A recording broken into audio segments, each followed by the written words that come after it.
I apologize to the fans from the bottom of my heart.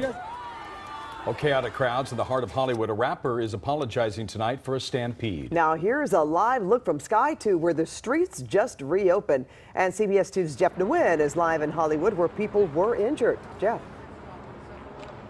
Well, Pat and Jeff, most of the chaos happened right here outside the Shoe Palace store at the Hollywood and Highland complex. Traffic out here was shut down for about an hour and a half or so. Just a few minutes ago, traffic reopened. As you can see here, traffic is flowing again. First thing we need to do is kick it up to Sky 2 and show you some video because there were hundreds of fans that were outside the Shoe Palace store at the Hollywood and Highland complex earlier tonight. Most of the fans we saw here were either in middle school or high school. Right now, let's go ahead and show you some video from social media. This was a meet and greet with the rapper 4 inside that shoe store. You can see just how chaotic the scene was out here. We were told that there was a giveaway in addition to that meet and greet. Fans tell us that the event was ending, so fans were upset. Fans say that the recording artist was trying to leave when people started rushing towards him to meet him and get an autograph. The event did include private security, but clearly it was not enough to deal with the size of this crowd. The LAPD says there was a stampede. A number of people did get hurt in the chaos. The fire department says that 10 people had to be treated. 8 were taken to the hospital. None of the injuries was serious. We are talking mostly about breathing problems and anxiety. Now, we did get to talk to Fora as he was leaving tonight. Take a listen. I apologize to the LAPD. I apologize to the fans from the bottom of my heart. There was no gunshots, no stabbing. Let him do his interview. I think it's just because it was so hot. There were so many people. Back up. Right now, it's so many people. I'm almost like about to pass out. But I need you guys to back up, please. I just hope everyone's okay. Peace and love, and God bless everyone. So again, traffic just reopened right before this newscast. We can tell you that fans tell us that police officers, when they showed up, they did not have to use force. In addition, LAPD tells us that there were no arrests tonight. For now, we're live in Hollywood. Jeff Nuys, CBS 2 News. Thank you, Jeff. A big break and a deadly hit and run in the Inland Empire that killed a beloved student. A driver has now been arrested. And CBS 2's Nicole Comstock is live in San Bernardino tonight with the very latest. Nicole? That's right. Jade's family has been in agony now for the past 10 days, hoping and praying that CHP would be able to catch the driver responsible for her death. Now they tell us they had a run-in with that same woman just after the crash. Less than half a mile from where a hit-and-run driver killed 14-year-old Jade Maldonado in the San Bernardino crosswalk, investigators found the tan-colored SUV they believe hit her. Yeah, the front was kind of covered up, and he had it under a tree and kind of hidden, so. Fernando Ojeda says he asked his neighbor why someone else's car had been tucked down into his driveway for several days. He said that he was doing some oil change in the car, and that's the reason the car was there. Soon after, he says a sheriff's helicopter circled the street, shining a spotlight into the backyard. Relentless work on behalf of our officers of not giving up on that car. The California Highway Patrol says they zeroed in on that driveway after security video gave them an approximate location of where the SUV traveled. Monday morning, they arrested 55-year-old Charlene LaRue Welch for hit and run causing death. Longtime neighbors tell us this is Welch and that she has young children of her own. I'm filled with anger, I'm filled with happiness. Jade's uncle Gino says he personally confronted Welch on the same day his niece was killed, not far from that crosswalk, because she was standing near an SUV matching the description CHP released. But he says she claimed a different driver was responsible. If she would have just hit my niece and came out and said, you know what, it was me, I'm sorry, the outcome wouldn't be like this. Jade was her family's superwoman, a straight-A student at Pacific High School and a bone marrow donor for her little brother. They say she deserved so much more. And Jade's family wanted to thank the community for caring enough to donate to her GoFundMe account so that they can lay her to rest this weekend. In San Bernardino, Nicole Comstock, CBS 2 News.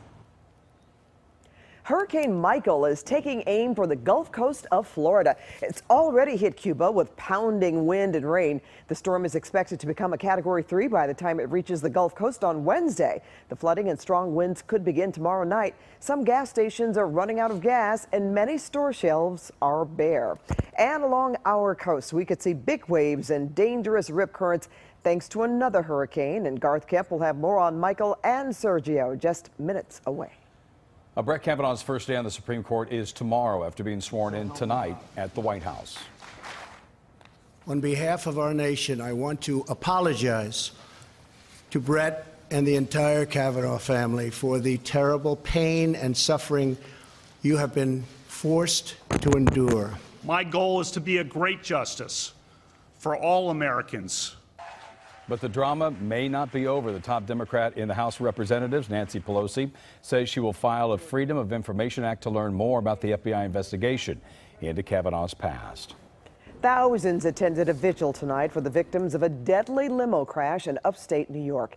20 people, including 4 sisters, died when the limo failed to stop at a stop sign while going down a hill near Albany. The limo driver was killed. He was not properly licensed, we're told. The limo also failed an inspection just last month. A dangerous and very frightening situation in Van Nuys. Rats are literally crawling all over some homes in one neighborhood, and people are worried the infestation is going to keep spreading. CBS 2's Rachel Kim is live in Van Nuys with more on what's going on. Rachel. Yeah, Pat, residents on this street say around dusk, a lot of rats start to come out of the house on the corner right there behind me. They say the problem has gotten so bad, they're afraid to let their kids and pets outside. They're on the roof, they're in the car, they're in the trees. Rats, and lots of them. Residents on this Van Nuys street say the big rodents are invading their neighborhood. At times you'll see up to 15 or 20.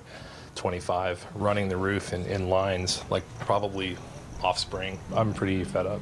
And neighbors say the rats are coming from this house on the 16,000 block of Wyandotte Street. Jerry doesn't want to use his last name, but he lives next to the house where he says the huge rats are breeding and coming onto their properties. Number one concern is for my family's health and the health of my kids.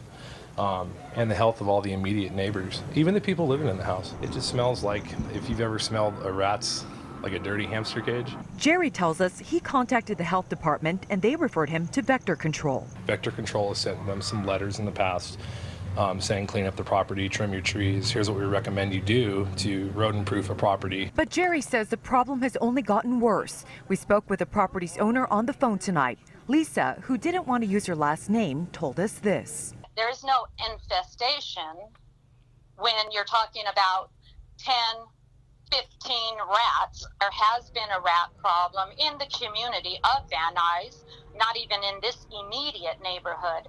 Nobody has any proof. I mean, what proof do they have that it originated from our property? Lisa tells us she never received a letter from Vector Control, but her neighbors did. She says she's in the process of trimming the trees to help control the problem. We asked her why we saw these rats on and around her house tonight.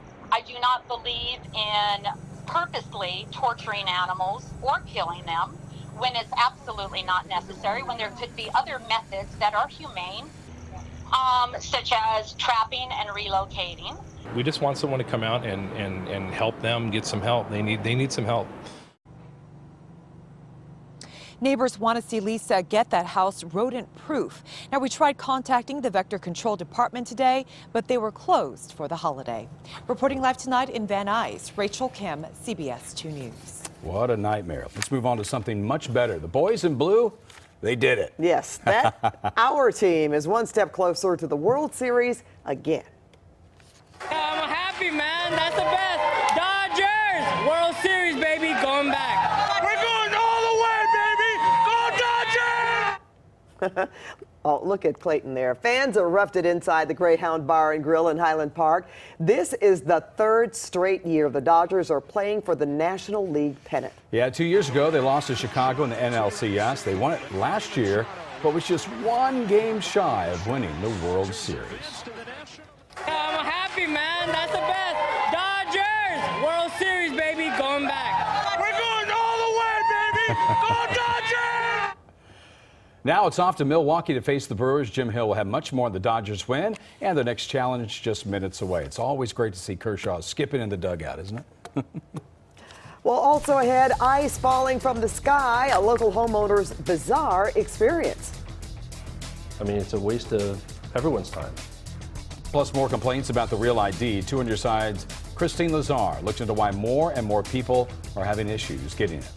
And relief for drivers, how you could get a break from paying those expensive traffic tickets.